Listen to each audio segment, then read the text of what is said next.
Assalamualaikum warahmatullahi wabarakatuh. Selamat pagi anak-anak. Bagaimana kabarnya pada pagi hari ini?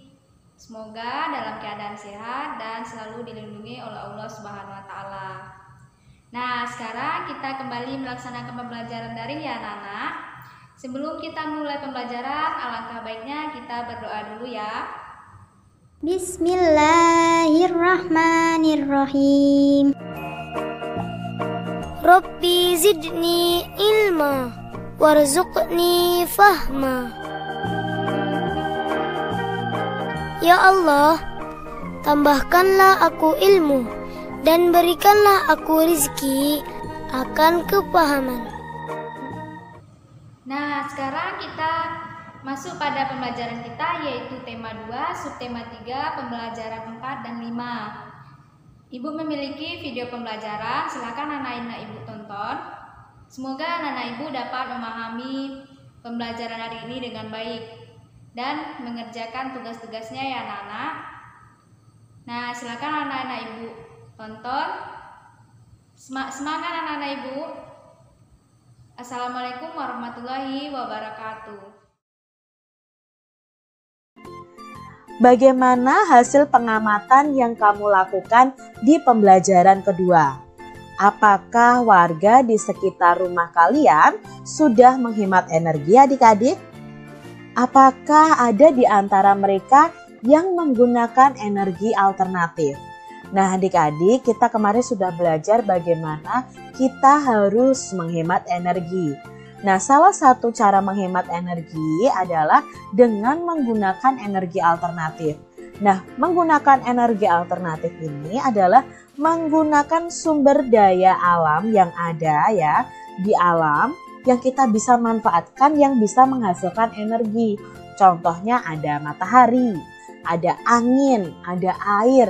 Itu bisa kita manfaatkan adik-adik untuk pembangkit listrik tenaga matahari atau panas matahari, tenaga sel surya ya. Lalu pembangkit listrik tenaga air, pembangkit listrik tenaga air. Nah, pembangkit listrik tenaga angin itu termasuk salah satu contoh energi alternatif yang bisa kita manfaatkan adik-adik. Dayu punya cara khusus untuk menghemat energi. Nah, kita mau cari tahu nih, bagaimana ya cara Dayu menghemat energi? Yang pertama, pastikan ukuran air yang diperlukan. Ketika air kurang, kita perlu memasak kembali. Hal itu juga boros energi. Jadi, pastikan dulu nih ukuran air yang kita perlukan adik-adik. Ketika airnya kurang dan kita perlu memasak lagi, itu termasuk salah satu boros energi adik-adik. Jadi kalau bisa adik-adik harus mengetahui dan keluarga itu harus mengetahui, oh takaran air minum yang kita butuhkan itu seberapa. Jadi jangan sedikit-sedikit masak air, sedikit-sedikit masak air, karena itu bisa boros energi gas adik-adik yang berasal dari gas bumi ya, karena kita pakainya LPG. Nah, LPG di dalamnya ada gas dan itu gas itu juga pengolahannya sangat susah adik-adik, itu juga boros energi. Apalagi penggunaan gas LPG saat ini sangat banyak adik-adik, masyarakat semuanya menggunakan gas LPG. Bisa jadi suatu saat itu akan terjadi kelangkaan. Yang kedua, cara Dayu adalah gunakan panci yang besarnya sesuai dengan air yang dimasak. Jika wadah terlalu besar dan isi yang sedikit akan membuang energi lebih banyak. Jadi kalau kalian memasak air di dalam panci itu sesuaikan antara isinya dengan wadahnya. Jangan wadahnya besar tapi isinya sedikit adik-adik. Kalau isi airnya sedikit ya gunakan panci yang kecil.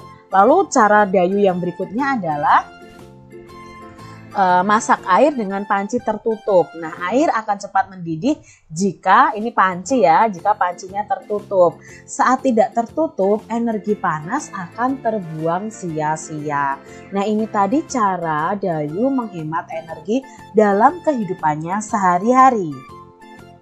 Hal itu bisa kita contoh ya di rumah kita masing-masing.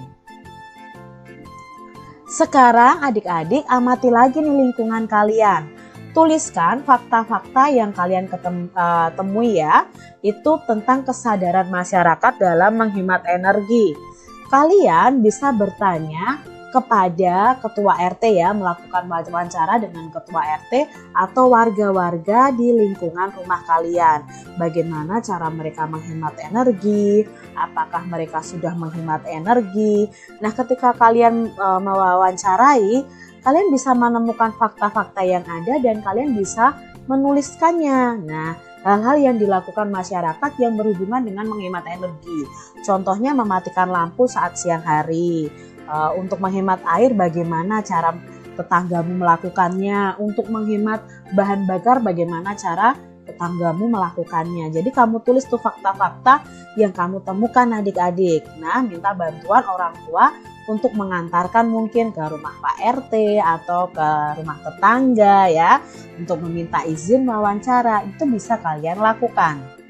Lalu kalian berdasarkan fakta tadi, kalian bisa menuliskan hal mana yang sudah baik dan hal mana yang belum baik dalam menghemat energi. Contohnya mungkin ada tetanggamu yang tidak menghemat energi. Itu termasuk hal yang belum baik. Kalian bisa tuliskan di kolom hal yang belum baik. Jadi kalian bisa tuliskan di buku kalian masing-masing. Buatlah pertunjukan hemat energi sesuai dengan masalah yang kamu temukan. Nah, jika warga di lingkunganmu masih banyak yang belum hemat listrik, buatlah pertunjukan tentang listrik. Begitu pula air atau BBM. Contoh-contoh yang bisa membantumu adalah caranya dengan membuat poster adik-adik. Nah, adik-adik sudah belajar tentang poster ya. Kalian bisa menggambar poster dan kalian tempel nih di lingkungan rumah kalian. Nah, di sini sudah ada ya. Matikan TV jika tidak ditonton. Matikan lampu di siang hari. Matikan keran air jika tidak digunakan. Nah, itu bisa untuk mengajak masyarakat di sekitar rumah kalian untuk menghemat energi. Setiap hari kita memanfaatkan sumber daya alam sebagai makanan pokok. Salah satunya adalah singkong. Ayo adik-adik, kita cari tahu lebih lanjut tentang singkong. Apakah adik-adik mengetahui berbagai jenis makanan yang terbuat dari singkong di lingkungan tempat tinggalmu? Nah, di sini ada gambar olahan singkong yang bisa kita masak sehari-hari adik-adik ya. Jadi singkong ini bisa kita jadikan sumber makanan pokok kita. Nah, untuk singkong itu bisa diolah bermacam-macam nih adik-adik. Yang pertama ada singkong rebus, yaitu singkong yang disajikan dengan cara direbus dengan air. Nah, singkong pertama kali dikupas, kemudian direbus sampai matang. Bisa juga diolah menjadi keripik singkong. Dibuat dengan cara memotong singkong tadi tipis-tipis, kemudian digoreng dan diberi bumbu penyedap. Lalu bisa diolah juga menjadi getuk. Nah, dibuat dari singkong rebus yang dihaluskan, kemudian diberi gula merah dan ditaburi dengan parutan kelapa. Bisa juga dibuat dengan singkong crispy nih adik-adik, singkong goreng yang diolah dengan cara yang modern. Lalu kalian bisa juga mengolah singkong itu menjadi singkong goreng dengan cara menggoreng singkong dengan ditambah bumbu penyedap. Lalu berikutnya bisa kalian olah juga menjadi singkong bakar. Ini merupakan olahan singkong yang dibuat dengan cara membenamkan singkong dalam bara api. Bisa juga dibuat dengan tape singkong itu dengan cara ditambahkan ragi adik-adik. Nah, kalau sudah raginya itu sudah nanti jadi, itu akan jadi tape adik-adik. Jadi tekstur singkongnya tidak keras lagi tapi menjadi lembut. Lalu bisa juga diolah menjadi comro. Nah, ini adalah makanan olahan dari parutan singkong yang diberi bahan oncom dan bumbu lainnya kemudian digoreng. Ada juga misro, itu merupakan versi manis dari comro karena di dalamnya diberi gula merah. Jadi hampir sama dengan comro tapi di dalamnya diberi gula merah. Lalu ada kue mata roda, merupakan olahan parutan singkong yang digunakan untuk membungkus pisang. Jadi di dalamnya itu ada pisang lalu dibalut dengan singkong tadi. Itu tadi adalah olahan-olahan dengan menggunakan sumber daya alam yaitu singkong. Kita akan membaca tentang bacaan yang berjudul singkong. Nah, kita akan mengetahui apa saja sih manfaat singkong ini, lalu vitamin atau zat apa yang terkandung dalam singkong yang berguna untuk tubuh kita. Yuk kita baca bersama. Indonesia merupakan daerah tropis yang kaya akan hasil sumber daya alam. Salah satunya adalah singkong. Singkong mempunyai potensi besar untuk dikembangkan. Singkong merupakan sumber kalori pangan yang murah. Singkong dikonsumsi sebagai salah satu makanan pokok oleh masyarakat. Singkong merupakan makanan yang kaya karbohidrat adik-adik. Terdapat kandungan gizi seperti protein, vitamin C, kalsium, fosfor, kalori, lemak, zat besi, dan vitamin B1 pada singkong. Dengan berbagai kandungan gizi yang terdapat pada singkong, maka singkong itu sangat baik untuk dikonsumsi. Umbi singkong merupakan sumber energi yang kaya serat dan karbohidrat. Namun singkong ini miskin protein adik-adik. Sumber protein itu justru terdapat pada daun singkongnya. Jadi selain umbinya, kita bisa makan daun singkongnya juga adik-adik. Karena daun singkongnya ini kaya akan protein. Hampir semua bagian pohon singkong itu bisa dimanfaatkan, mulai dari umbinya hingga daunnya. Umbi singkong biasanya hanya diambil dagingnya saja untuk digoreng atau direbus serta dijadikan tepung tapioka. Bagian daunnya dijadikan sebagai sayuran. Dan bagian daun dan kulit itu bisa dijadikan juga sebagai makanan ternak nih adik-adik. Singkong dapat digunakan sebagai sumber karbohidrat di samping beras. Selain dapat pula digunakan untuk keperluan bahan baku seperti pembuatan tepung tapioka. Di sekitar kita banyak sekali loh makanan yang diolah dari singkong. Tadi ya misalnya ada keripik singkong, combro, misro, getuk, tape, donat dari singkong, dan lain-lain. Dan bahkan hasil olahan singkong tersebut menjadi mata pencaharian bagi sebagian masyarakat. Mulai dari bentuk usaha kecil, industri rumahan, hingga pabrik yang besar. Nah ini tadi bacaan tentang singkong. Adik-adik jadi mengetahui lebih banyak ya bahwa singkong itu sangat bermanfaat bagi kehidupan kita. Singkong adalah salah satu sumber daya alam yang baik untuk dikonsumsi. Apakah adik-adik setuju dengan pernyataan tersebut? Jika kalian setuju, coba kalian jelaskan mengapa singkong itu baik untuk dikonsumsi. Nah, Kak Citra di sini setuju karena selain murah, singkong itu juga mengandung banyak zat gizi seperti protein, vitamin C, kalsium, fosfor, kalori, lemak, zat besi, dan vitamin B1 sehingga baik untuk dikonsumsi. Bagaimana singkong dimanfaatkan dalam kehidupan sehari-hari? Kita bisa jelaskan adik-adik.